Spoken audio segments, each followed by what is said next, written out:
gonna back. fall! Ah! Ah! I've already fallen for you, Connor. What are you, gay? Sometimes. I feel like it's too early for me to start making ironic, like, jokes about that. Like, saying, Yeah, are 'cause you no one- gay? Yeah. But, oh well. For anyone who doesn't know, my sense of humor is unbelievably ironic and sarcastic. I think that kind of is the case for all four of us. Yeah? Yeah, I think like as a group we've reached a level of irony that is completely indiscernible from the I have group. now become Tiny Husband. Oh, Have you ever seen the Tiny Husband videos? no. It's this man who, like, green screams himself into, like, a little toy car, and then his giant wife kicks him around with it. Oh, what the that's fuck? I'm awesome. this thing. Honestly, my dream. What the fuck? I'm a hentai monster. Aren't we all? Anyone can be a hentai monster if they try hard enough. Oh, I literally can't kill myself. Also, I was thinking about when I was switching the recording file, I was thinking of some puzzles that I like for video games, and I think the one that I that sticks with me a lot is, and it's really not even so much of a puzzle, but the bike puzzles back in Pokemon Emerald. Okay, yeah. I remember really liking those as a kid, even though they're probably not that good looking back on them. Yeah. Well, that's how I feel about the Pokemon games in general. No, that it's real that they are, for the most part, not as good as they used to be. Like, it's not even a nostalgia thing. Oh, I've killed myself. Although to be fair, like I think Ruby and Sapphire are probably the only ones that I'd still go back and play. Oh, really? Yeah, because I think they did actually have like a decent level of like This I don't music's know, cool. Story to bullshit RPG mechanics. Mm. I never felt like I had Go ahead. to grind to be like decent. Yeah. I guess. Well, Then again, I I mean, beat. Yeah, you don't have to do that much in Pokemon anyway. Yeah. I mean, but I did beat all of speaking as someone who actually likes Sword and Shield, the quality standard is not as high in those games. No, And like not you even can- not even just like the people who'd point out like the texture things or like the shitty trees and stuff like that. No, like it's the amount of content in the game, even like from route to route, is much less. Like my biggest criticism for Sword and Shield is that like the whole game is like you fight a gym and then you go through like a really really short route with like 3 trainers and then you fight another gym. And there's like nothing on the side to do. There's no like contest. There's no like they had the Olympic thing in Gen 2. There's no like post game pretty much at all. There's like a little shitty side story that really should have just been in the main game. But now we have DLC, so Yeah, and the DLC looks good, and I feel like it's content that was meant to be in the game if it hadn't been rushed so badly. yeah. I don't know.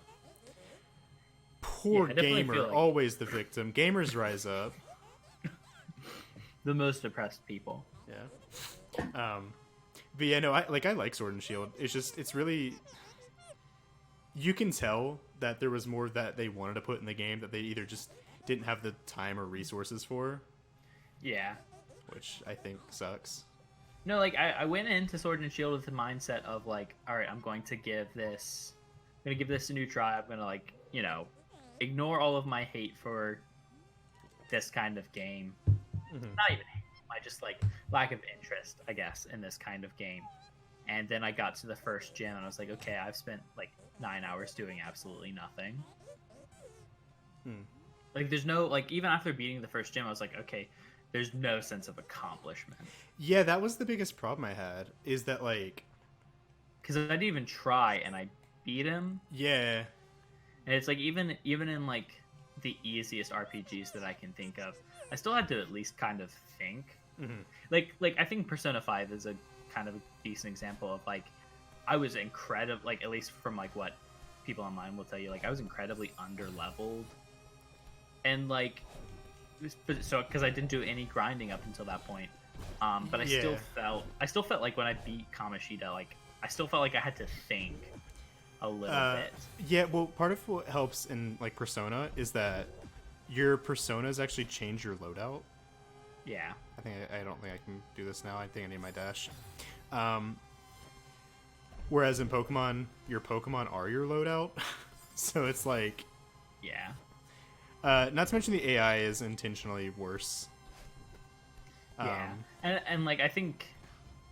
like, the Sword and Shield wants to act like type advantage really matters. Am I able to, like, stomp on this? Oh, there's a thing. Oh. I can. Cool. Yeah. What were you saying? Like, Sword and Shield wants to act like type advantage really matters, because, like, anytime you fight against, Oh, it moves. It's not just diagonal like, Oshiro was. Or not diagonal, like, horizontal. Yeah. But Chip, or whatever Oh. his name is. What's your rival's name? Hop. Hop. Yeah. Yeah. He, like, every time you fight him, it wants to act like type advantage matters, but, like, you can easily beat any gym leader with, like, their negative type advantage if you just play smart enough. One of the complaints I saw a lot of for that game is people were like, "Oh, it's so easy to be over leveled," and I'm like, "Is that a bad thing?" Because I personally think like, if I you give the option, leveling only matters if you want to play it competitively. Outside of that, it should be more Oh, about what the like, fuck? Like, I wish like bonds meant more in terms of like the story. Bonds? You know, like, because like there is like, isn't there like a bond mechanic between like you and your Pokemon? Oh, like, yeah. You can like interact with them and they like you more. Yeah. Yeah, I wish that like, I guess, kind of played more of a mechanic in like, at least in terms of like the non-competitive aspect of Pokemon. Well, I mean, it actually doesn't do anything in the competitive version. Well, that's what I'm saying. Like, it's fine if it's not a competitive element, but I'm saying for like just making it part of like how you play Pokemon. At least like while you're beating the 8 gym leaders, because like that's one of the cool things about like the anime.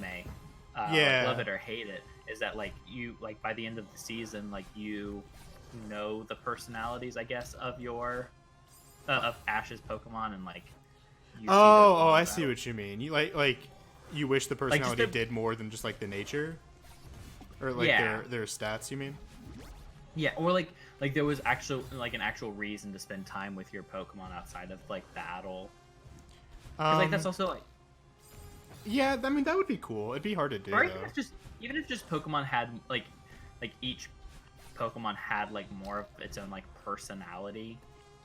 And so like when you're collecting all these Pokemon, you're also collecting like the personalities.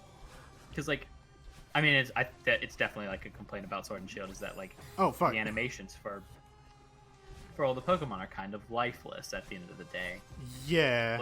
Like yeah, they might jump or they might shake their tail, but like that kind of means nothing in terms of like an actual developed Pokemon personality. Especially when you like look at the like the biographies or whatever, the Pokedex entries for different Pokemon. Like some of them are like super interesting. Yeah. And I don't think it comes like to me it's sad when like Smash kind of does a better job of representing your Pokemon than than you do. I mean, kind of. At the same time, there's a few of the new Pokemon that I think are really good, like personality-wise. Like both of the Toxtricities are really cool, and they definitely have a lot of like swagger.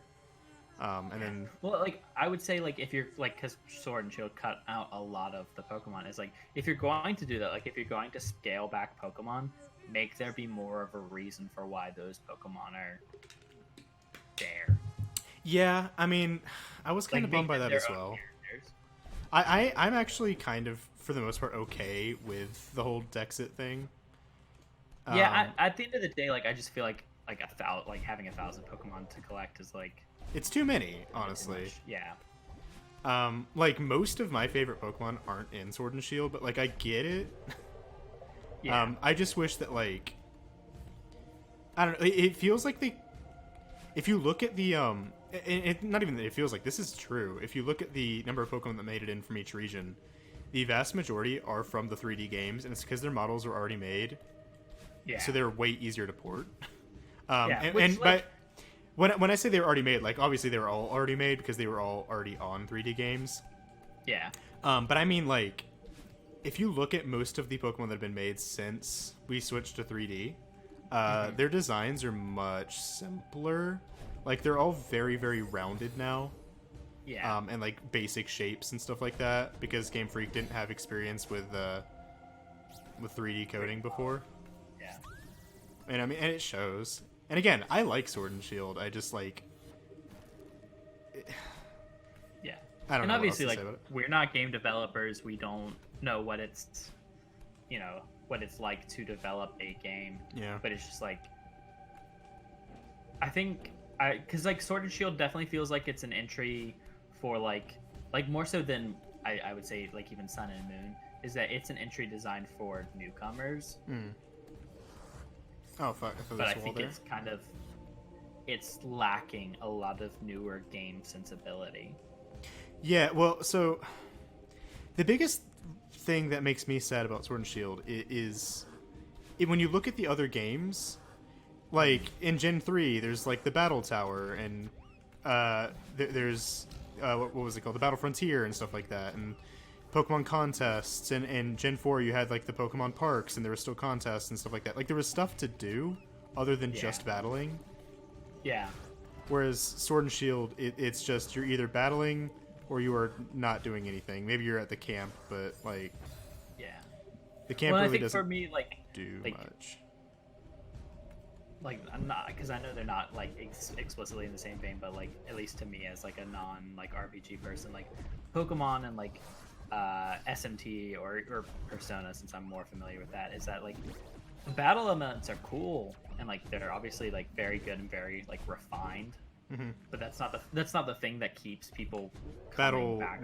What was it? Well, like the battle mechanics in like Persona 5 are very solid, but like that's not what anyone plays those games for. Like look at any like lasting RPG series besides Pokemon, is that it's not the battle mechanics that keep people coming back, it's the stories and the characters and just like the stuff outside of the base mechanics. To Sword and Shield's credit, they put more emphasis on the story and stuff in that game. It's just not very good. I like the whole idea of the gym challenge, other than just you like being a guy. How do I get up there? I think you have to damage him and jump up. There we go. Yeah. Oh, okay, cool. Interesting. Fuck. Wow. Oh, that sucks. Yeah. No, I mean, like, it's definitely, like, the best it's been, I guess. I don't know. I mean, Gen 5, people say, has a better story. The only problem with that is that, like, if I'm playing a Pokemon game, I don't want to spend the whole game being told that, like, I'm a bad person for playing Pokemon. That was a weird... Yeah. That was a weird, like... Yeah, I mean, at least from, like, a storytelling perspective, like, the idea is that, like, they're kind of misunderstanding why people do Pokemon battles. Because, yeah, like, but the things they were saying are right. Like, that's why... yeah. Which I definitely think is, like... I think that, like, Game Freak was just going for kind of, like, a contextual argument of, like, it's really easy to demonize things when you don't understand the context. Because I obviously, like, I haven't played all of what Black and White. Yeah. But I did play of the like newish franchise, like the post Diamond games. It's definitely the one that I played probably the most. Is that like they are kind of actually, because I think PETA is a very good analog to the bad guys in that, is that they actually make the things that they're fighting against worse. Like if you look at like PETA, and like obviously PETA does a lot of really good things, but they also do a lot of like really shady things, like stealing people's pets, and then putting them down. What? Can you jump? Do you have to boost to the left of it? Maybe. But then I just go into the spikes. Oh, I think if you boost up and then grab the wall right the right side wall right before that final jump, I think you'll be able to like grab it, like that wall right there, This one? the one above it. So boost up to the one right above it, like when you jump. Oh wow, does it clip you no matter what? Not the one that the little bumper thing is going to touch, just the one, yeah, that one, and grab. And then can you jump out and re-grab the wall? Apparently. Yeah. I feel like that's not how it was meant to do that, but oh well. Doesn't matter. Next level gamer strategy.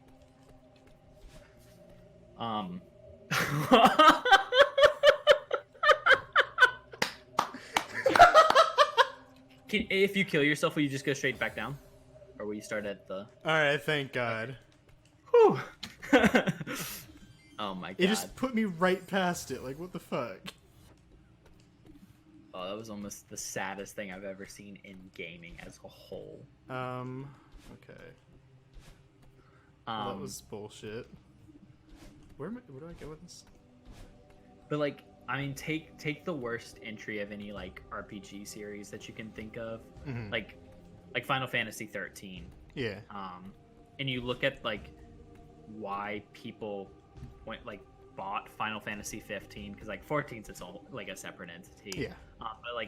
But people came back for 15 because, well, Square Enix looked at what people didn't like about 13, which was, in that instance, was the battle mechanics. No, people didn't like how linear it was. Well, that's, or yeah, yeah. The problem is that the linearity translated to the battle mechanics, but the issue was the linearity rather than just... people came back to the series because even though 13 had bad gameplay mechanics, it was obviously probably the best looking game when it came out. Yeah.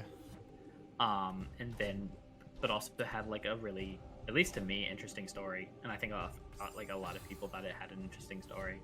Yeah, no, I agree. And then you take Pokemon, and yes, they've introduced new battle mechanics, but it's kind of the same the same game.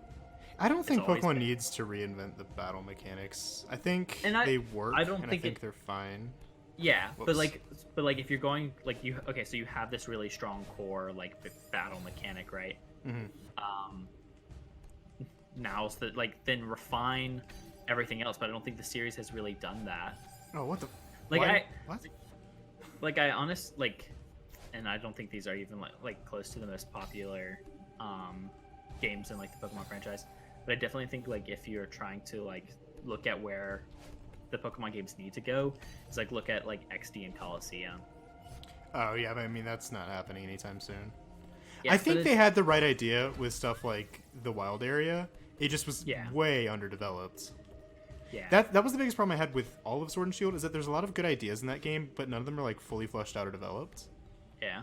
Well, I just mean for XD and Coliseum, you had an emotional reason to want to keep going. Uh-huh. Even if you did the most trophy thing, your mom is dying and you need to become the Pokemon champion, so you have the money to save her or something, or it's your dying mom's dream. At least then there's a reason to do it. Uh-huh. Or I mean, just even if it's just for a game or two, drop the don't make the gym the central the progression mechanic. Make it you're battling towards because in Gen 3, that's Fire Red, or that's Ruby and Sapphire, right? Yeah. The motivating force in that game is it's actually quite a few things. Where am I supposed to go? Back. Wait, there's 3 keys? Yeah, and I don't know where to put any of them.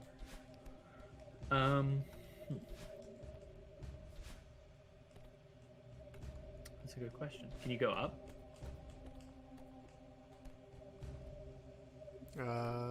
Yes. Alright, sorry, what were we saying? I'm not sure. Oh, there's Thea. I don't know. I really don't think the story is the problem with Pokemon. I'm just saying, I think if you're trying to get new people into the franchise, just adding a little bit of that is going to go even further than just updated graphics. The problem for me, and this has been echoed by most of the interviews and articles and stuff that I've read, it's that the director of Game Freak insists on using smaller teams so that there's less conflict of interest. Yeah. But Pokemon insists on releasing a new game yearly. Yeah. So they're working with teams of like 20 people, and they have a year to make an entirely new game with 100-some new creatures, and this time on a new console. Yeah. So they literally don't have the time to do all the things they want to do. And it shows. I think yearly cycles for video games are never beneficial. I agree with that. Look at Assassin's Creed, for example. Yeah. The game started like literally killing its own fan base, and then they started doing longer periods between releases. Break. Yeah, and they came back, and the game had way bigger success. Yeah, but now they're kind of back on track because like Odyssey or Origins and Odyssey actually like came out within a year of each other. Yeah, but they haven't released anything since Odyssey, and that was what, 2 years ago? Has it been that long? I think so. I didn't think it. I could be wrong, but I feel like it was a while ago. Assassin's Creed Vikings or whatever it's called is supposed to come out this year. And Odyssey came out. It could be recent. I don't know. It just feels like it was long ago. I feel like it was at least a year ago, though, right? Odyssey came out 2018, so yeah, I guess October 5th, 2018. So yeah, a few months shy of 2 years. So yeah, I mean, I guess a 2-year cycle is better than a 1-year cycle. But and again, that's with a way bigger team because Ubisoft is fucking huge, whereas Game Freak insists on using small development teams. And then this time they had a separate project running, so their team was even split further than that. And I mean that tanked, to be fair. Yeah, it's just like people are going like. I think Pokemon fans really don't want yearly refresh. Like, I think it's actually bad for like even for like the competitive scene. Yeah, I agree. I genuinely think. Well, I guess. What was the point of? Because you're gonna take. Oh, I need a ball. There. Yeah, okay. Is there another one down here, maybe? I think they're all the locks are going to be on that line, aren't they? That would make sense. Yeah, I realized that as I was going down. I think if they insist on doing like yearly releases, then they should at least. Oh fuck. Okay. They should at least, I don't know, maybe throw in a remake between the releases to give them so that way they don't have to make all new Pokemon and stuff. Yeah. Like I don't know. I can see that. Yeah, so that's okay. So I guess you're gonna get probably to the right through here. Yeah, I just like. I mean, imagine. Like I just like take Final Fantasy or Persona or SMT or like any like major RPG and look at like their release cycles. Mm-hmm. It's like. Pokemon is the only one that's like doing this, and it like it hurts them so much more than I think it helps them financially. I mean, the Pokemon sales eclipse all the other ones you mentioned. Yeah, like, it's not even close. Good reason for that. But it's like I think they would do even better, like sustainably, if they didn't, do the business model that they're currently on. No, I agree. I when people were all freaking out about Sword and Shield, I was like online literally being like, hey guys, if you want to be mad, that's fine, but like make sure you're mad at the right thing. Don't yell at the Game Freak employees. Be like, hey, take breaks between your games so we can have a good product next time. Yeah. I don't know. Yeah, I mean, and you look at like, yeah, I just think the other side of it is like, I think the reason Pokemon is never like game of the year or whatever because they're they focus on the wrong things. Like they don't put they're not allowed, I should say, to put the care into the places where I think like the franchise. How do I get it to get over there? Like they segment like stuff because like like all the interesting story in the Pokemon universe happens in like the anime and the movies. But like it just like if you just incorporated that into the games, I think like they would go a long way. I mean, having a good more story interesting. wouldn't hurt, definitely. Yeah, I don't think like I do think you're right. I don't think it's like the most important thing to the franchise. But like I definitely think it would help a lot of like different like I think it would help some of the issues that the franchise has. Yeah. No, I'd be fine if the story if there was literally zero story but content in the game. Yeah. Yeah. Well, One of my favorite moments from when they were talking about the new DLC was when they were like, this new area is even more expansive than the wild area. And I was like, that's good because the wild area isn't very big. Yeah. I mean, the wild area is just routes from the old games Yeah, condensed into one open space. It's the size of maybe 2 or 3 routes. Yeah. Also, I don't think every game needs to be open world. No, I for the most part don't like open world games. Yeah. But that's why like, I like the idea of the wild area so much because then you have both. And I think that's really cool. Like, you have the linear part, and then if you want to, you can go spend time in the wild area. But the problem is you spend, like, an hour there, and you've done everything there is to do in the wild area. Yeah. Well, and to be fair, they knew that, which is why they have cyclical releases for, like, what you can catch there. Yeah. But, like, even then, that just extends the play time in a way that's not, like, actually beneficial for the people playing the game. Yeah. How long has this episode been going, by the way? Not too long. Okay. 25 minutes. Oh, let's call it here. And then we can pick up... Lifts. Yeah, she's strong as fuck, dude. Let's call it here, and then we can pick up next episode. All right, well, peace out, gamers. We'll see you next time. I won't.